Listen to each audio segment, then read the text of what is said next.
Good morning and welcome to Table of Grace. My name is Chad McSwain and I'm a pastor here. I don't know who I am, so welcome. Glad you're here. But so good to see all of you, and thank you for joining us online. We're glad you're part of our worship as well. And at the end of your rows, you have a black attendance pad. If you would, take the opportunity to sign in and pass that down. Say hello to who's next to you. And in case you remember who you are, go ahead and introduce yourself to them and let them know that we're glad that they're here. And if you are a guest with us here today and you want to share with us your phone number, your email, then a person from our welcome team, most likely Jill, who's sitting in the back, would be happy to reach out to you and answer any questions you have and let you know that we're glad that you're here as well. But we have a couple of announcements. This is why I'm so thrown off, because I'm doing a couple announcements. But a couple things we have going on here is we have our Broadway Cafe that's it's next weekend, and we'll be here next Sunday in the afternoon. And so Table of Grace will be set up a little bit different, and we're going to have a lot of fun with that. But we really want to encourage you to be part of Broadway Cafe, because that supports our youth choir and their trips and really that whole program. It's amazing. They do an excellent job. And so we should invite you to be a part of that. And you can also find that in your worship guide. And also we have some different questions for your small groups or even for your personal study. They're in there just right inside the fold there. And lastly, on January 28th, after our services, we're going to have lunch right here at Table of Grace. It'll get started right after we end worship, and so you'll have time to go get your kiddos and bring them back in. And this opportunity for us as a community to eat together, to fellowship together, and also we have some 80s themed games. We're probably going to play Family Feud, so we have that in the works, and we have some activities for the kiddos, and we're also using that as an opportunity to let you know about some of our new small groups that we're going to launch.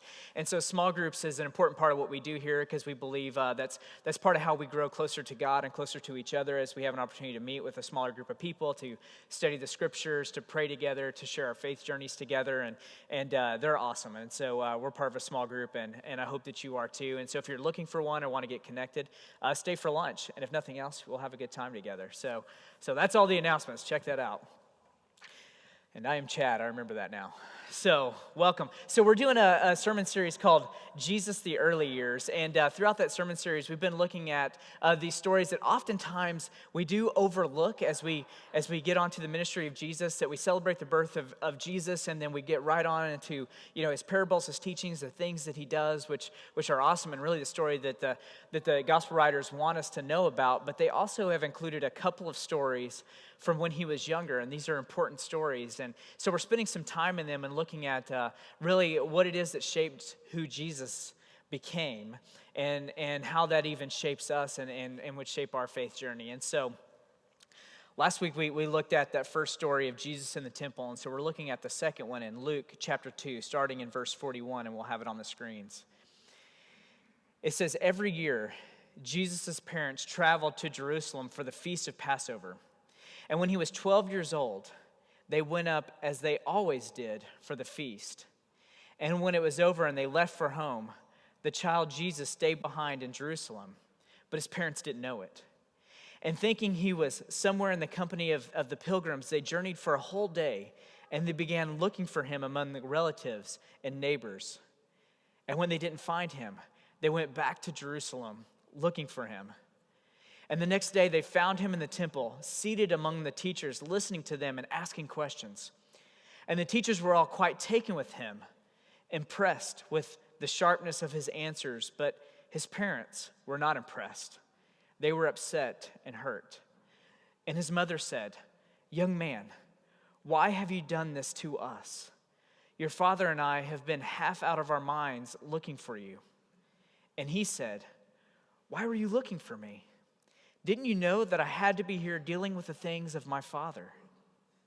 But they had no idea what he was talking about. So he went back to Nazareth with them and lived obediently with him. His mother held these things dearly deep within herself." Well, so because Brandy and I want to be responsible parents to our children, we have been introducing them to 80s movies because we really want them to have a well-rounded childhood. And so there's just a couple movies where we feel like, you really need to watch these movies. And as I, offered last week, talking about 80s movies, is there wasn't a PG-13. So sometimes we'll introduce some and we'll have to turn them off and tell them we're going to revisit them in a couple years. And so that was the case with one of the movies that we finally got to watch, which was The Goonies. And The Goonies are awesome. So I did hear that, our whole point in this sermon series as we've looked at the childhood of Jesus was to have a little bit of a retro feel and have some throwback. But apparently in talking with some of you, you've not seen The Goonies. And so maybe not even heard 80s songs. So some of this is partly education. So Goonies is one of these movies that you should check out if you've not seen it. But I can't think of a more 80s movies than The Goonies. It just epitomizes what the 80s is all about as we look at, this group of kids that call themselves the Goonies, Mikey and Brandon and Data and Mouth and Chunk, who decide that they were going to go off on one last adventure because, well, one of their houses is going to be torn down and become, a site for condos. And so they say, one last adventure.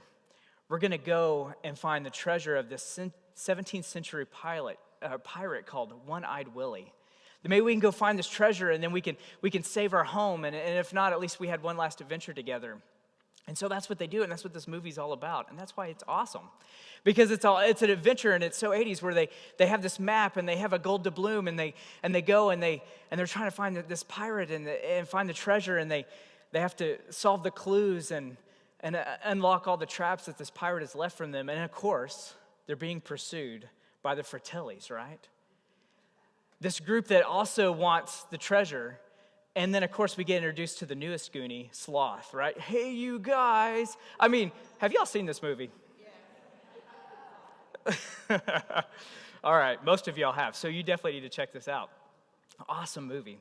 But, of course, as I'm watching it with my kids, I'm watching this movie, and the whole time I'm thinking, do their parents not know where they are? I mean, they're running around everywhere. They've got bicycles. They're running around, So, Chunk gets kidnapped by the Fratellis. That's how he meets Sloth, and then their adventures all kind of circle around. And it isn't until the end of the movie that they end up on the beach and they've unleashed. I'm spoiling it for you, so just if you've not seen it. And so they end up at the beach, and then that's where their parents finally find them. But it also has a great lesson at the end of the movie. But that's where their parents finally find them.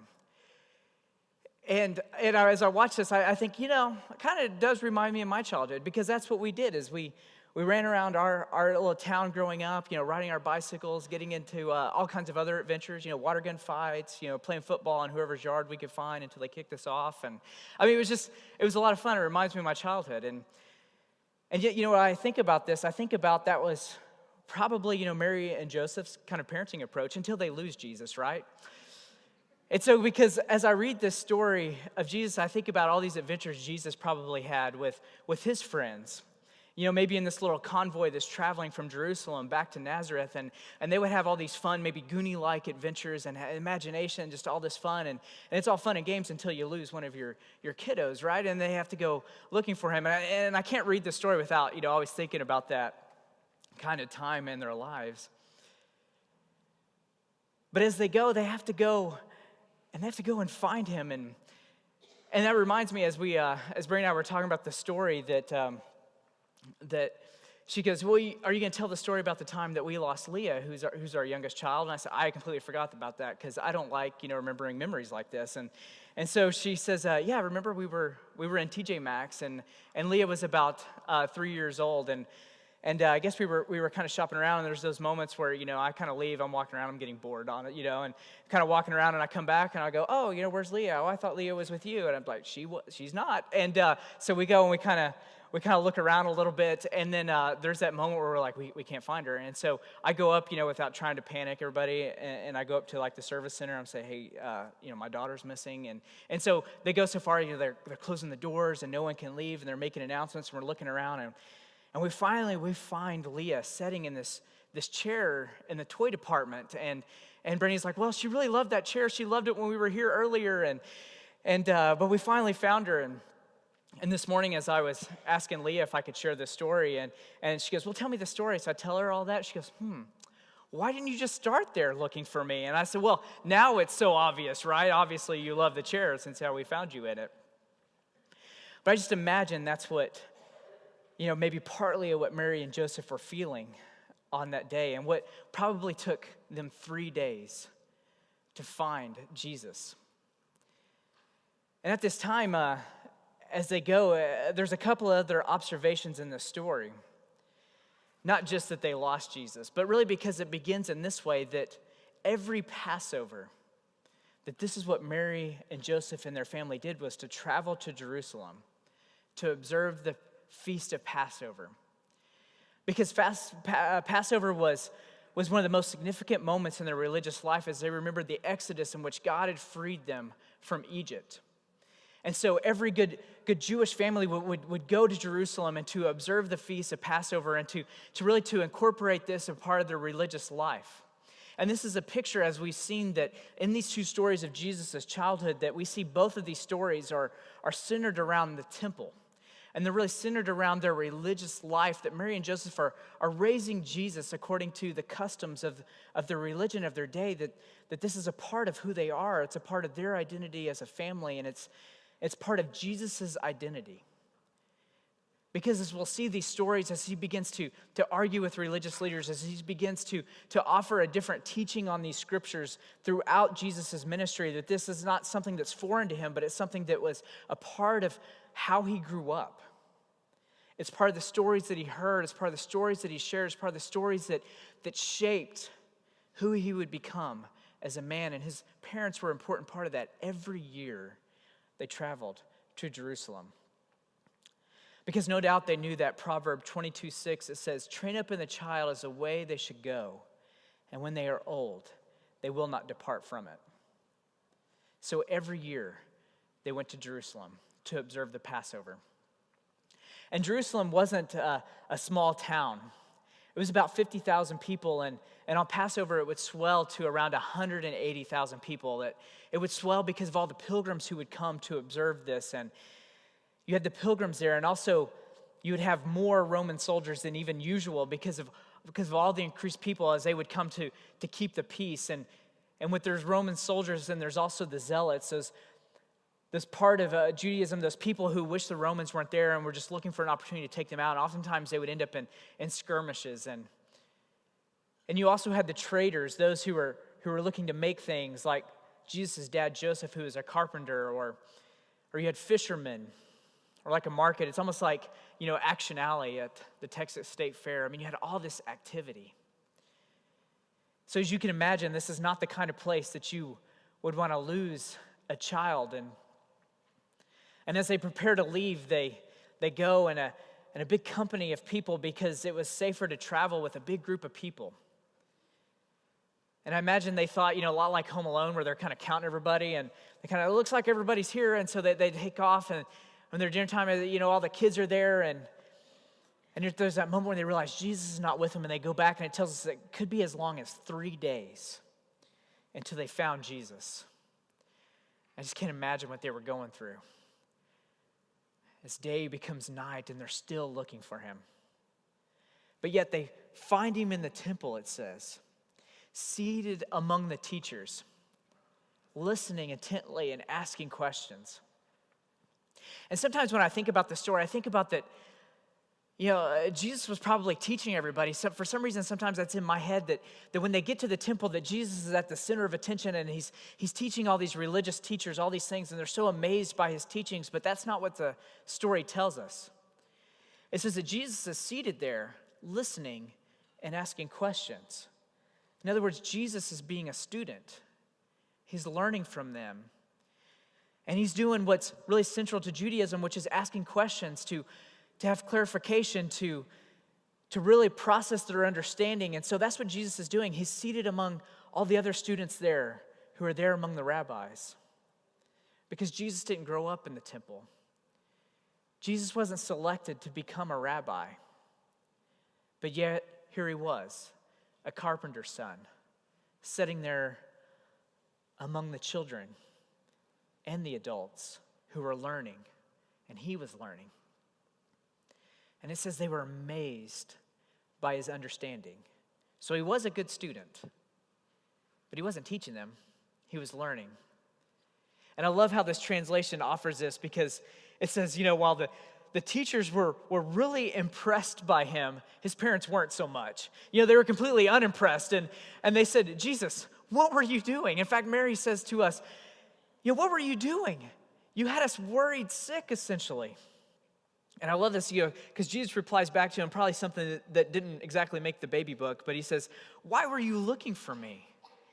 Didn't you know that I had to be dealing with the things of my Father? But catch this, but they had no idea what he was talking about. They had no idea. So, because you ever wondered what Jesus would have been like as a child? What was it like to raise Jesus? What was he like at the dinner table? Did he eat his vegetables? What was Jesus really like? What was he like when he played with the other children? Did he have these glimpses in which he showed he was God? Did he have these moments where he seemed to confirm what the angel announced about him? Did he have these moments in which, Mary pondered these things in her heart? What was really going on when Jesus was a child? Because as we look at our scriptures, that really this is the only story we have. And it's when Jesus was 12 years old. So what was Jesus like?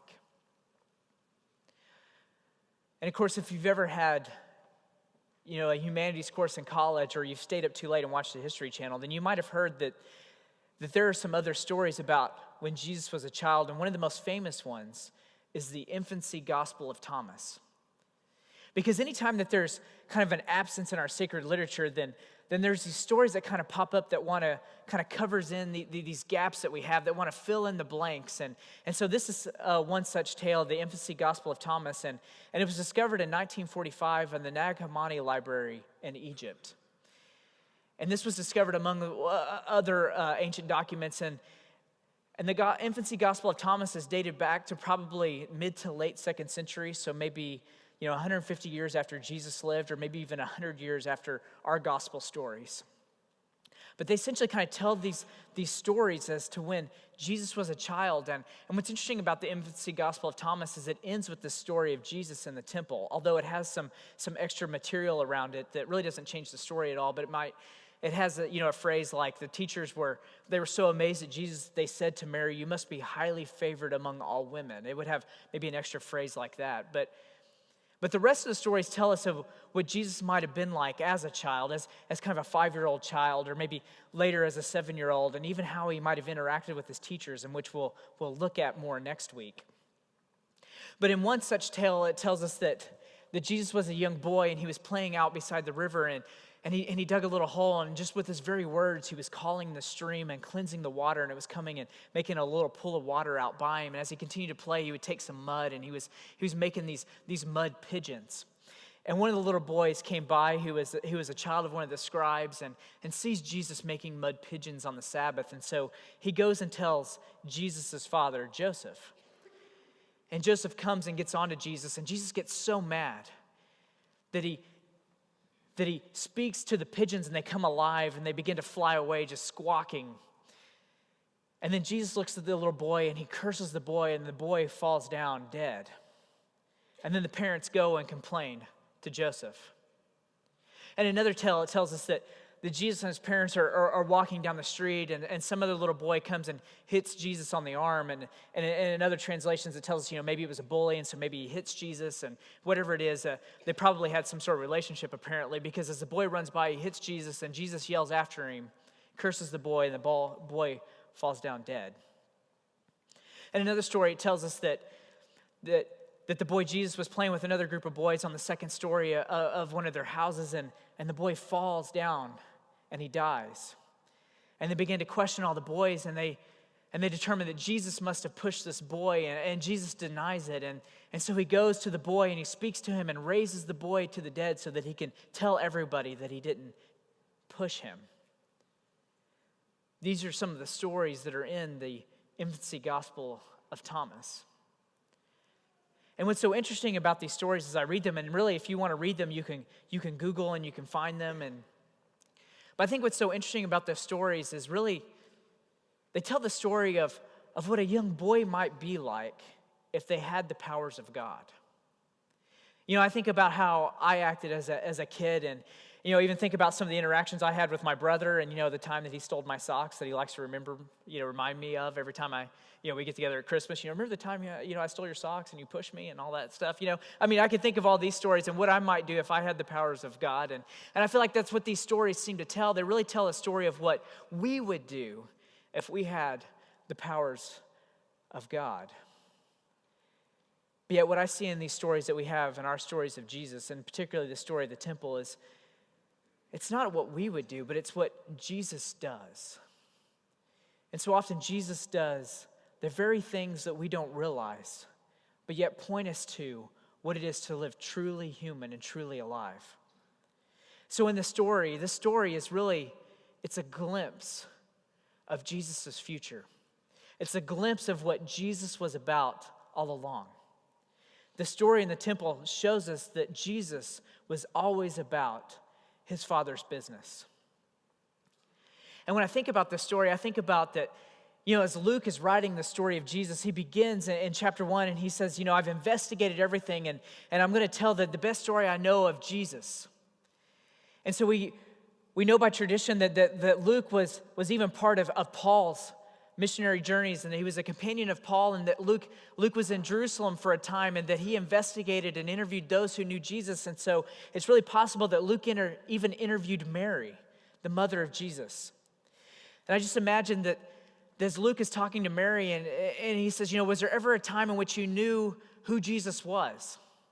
And she says, there was this time, maybe when he was 12 years old, where we lost him in the temple, and we were so upset, and yet we saw this glimpse of who he was because he said to us, I had to be about my Father's business. That perhaps that was the moment when we had a glimpse of who he was. This week we're starting to read a book with our Savannah interns, with Derek and Paris, and Kirsten, who's one of our vocalists who's sick today, is reading it, as is Eric. And we're reading this book together called How to Lead When You're Not in Charge. And I love the title of this book, and I love this idea, especially as young leaders. How do we lead with influence when we don't have the position or title? And as I picked up this book and I began to read it this week, I thought it was so interesting that really the first chapter is really all about our identity. It's all about really kind of pointing us, whether we strip away leadership and titles and all those other things that we're going to get to in the book, but it really kind of talks about that the most important thing that you and I can know is really who we are, our strengths, our weaknesses, to know those important moments in our past, those things that have shaped us.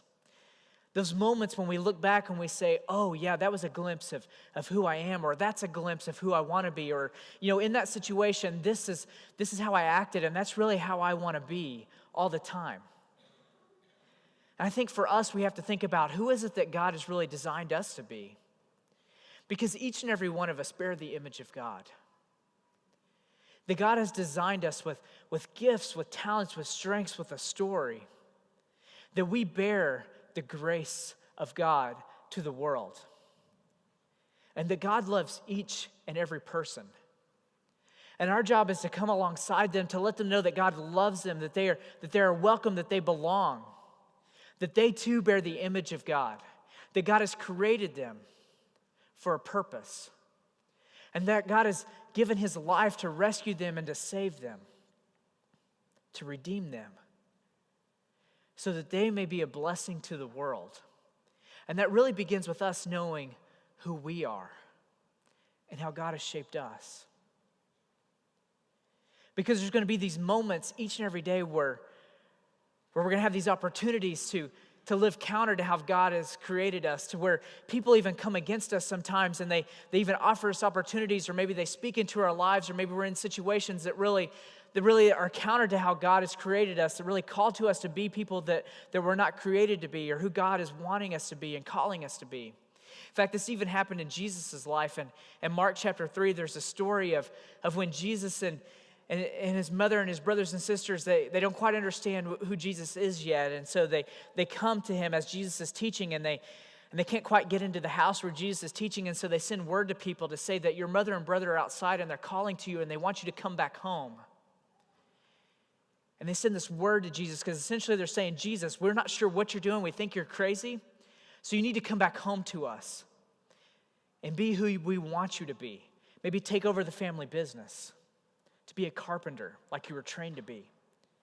And then Jesus says to this crowd that's there, my brother, my mother, my sisters, they're the ones who are obedient to God and do the will of God. That's my family. Jesus is essentially saying that who he is, that he's about the Father's business, and those who are about the Father's business, that's what the family of God is all about. That's what his calling is, and that's what our calling should be. That Jesus says in these moments where other people want us to be about other things, we have to be clear about who we are meant to be and who God created us to be. Because on this weekend in which we remember Martin Luther King Jr., and we remember the legacy that he made for us, I remember how much, and I'm thinking about how much we are still living into that legacy. But I love to look at his life and see how much has shaped him as he was born into a preacher's family and almost taking up the family business to be a preacher. But Martin Luther King Jr. notes that there was a moment in his life when he's in seminary and he's studying Gandhi and learning the ways of nonviolence, and that really gave him the mode at which would begin to really how he would approach the civil rights movement, in which he was really taking these ideas of Jesus, these things that he really believed about all people. And the civil rights movement became an occasion for him to counter the injustice that was in our world, to ask for civil rights, but also to live into who God created him to be. And in all those moments where people had come to him and they said, there's a different approach. If you tried it this way, perhaps we would get the right sooner. But Martin Luther King Jr. would remember, and he would always think about these things of, here's what has shaped me, because this is what I believe God has called me to do. And I love this because we're still living into this vision, this dream, that's still compelling to us, not only as Americans, but as Christians. So what has shaped you? What has God called you to be? What has shaped your identity? What are those moments when you look back and you say, that's who I want to be? What are those stories you share that say, yes, those are a glimpse of what God has created me to be, because that's what I want to be in the future. This is how I want to live for God. Because what I want for each and every one of us, what I want for you, what I want for me, what I want for this community we call Table of Grace, is that we would be about our Father's business. That we would be about our Father's business, whatever it is. That we wouldn't have these moments where we're leaving in a caravan and we're thinking we're doing the things of God, but we've completely missed Jesus.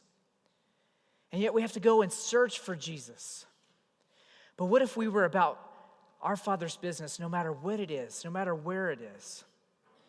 Well, we're always asking ourselves, God, what are you doing in this situation? Because I want to be a part of it. One of the practices I have that I do pretty regularly is as I drive in, I have a 30 to 40 minute commute here to the church each day. And so often I'll begin that day and I say, God, I don't know what lays before me today, and I know that you do. But God, today I want your will, not my will. God, in these moments where there's interruptions, God, in these moments where someone comes into my office, God, may I not view those as interruptions, but may I view those as divine appointments. God, in these moments as I'm studying your scriptures and thinking about the things of your church more, God, may I have your thoughts and not my own. God, may I be about your business today. And so I just encourage you, whatever your practice might be, however you might spend your time, that these are occasions to be about the Father's business. Because whatever you do, you can do it to honor God. Because our lives are meant to be for the good of others. That we would bless other people, that we would show the love of God to other people, whatever we do and whatever we say. So may you be about the Father's business this week. Will you pray with me?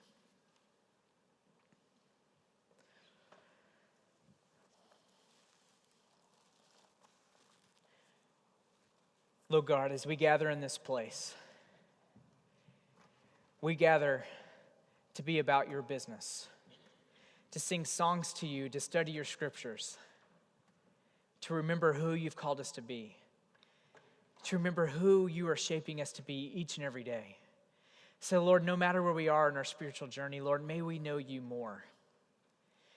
May we catch a glimpse of how you're at work in our lives. May we catch a glimpse of those moments in which we see the true identity that you've given us.